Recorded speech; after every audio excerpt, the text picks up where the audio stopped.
আসসালাম। হাঁটা দেওয়া বলছি আপনি সঠিক উত্তর দিতে পারেন আপনার বক্সি 500 টাকা। হ্যাঁ বলেন। এটা হলো কি কোন জিনিসটা বাজারে চিংড়ি দিয়ে কিনতে হয়? সময় 1 মিনিট। কাঁঠাল। না সঠিক অ্যান্সার হবে আপনি দেখেন আরও চিন্তা ভাবনা করে না না দেখেন। না, তরমুজ তরমুজ। তরমুজ তো চিংড়ি দিয়ে কেনে না। আপনি তাহলে সঠিক অ্যান্সার কি পারেন? এইবার পারবো, এইবার পারবো। এবার হলো কি জানেন, এটা হচ্ছে এই আনারস। না আপনি তাহলে চেষ্টা করবেন, পারলেন না। ভাই আসসালামু আলাইকুম।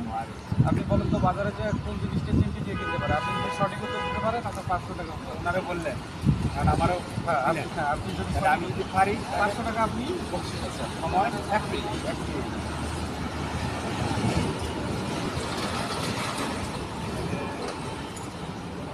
এটা আমরা সবাই খাই। এটা বলুন। লাউ। লাউ। যা বড় ভাই সঠিক উত্তর দিতে পারছে তার জন্য আপনি 500 টাকা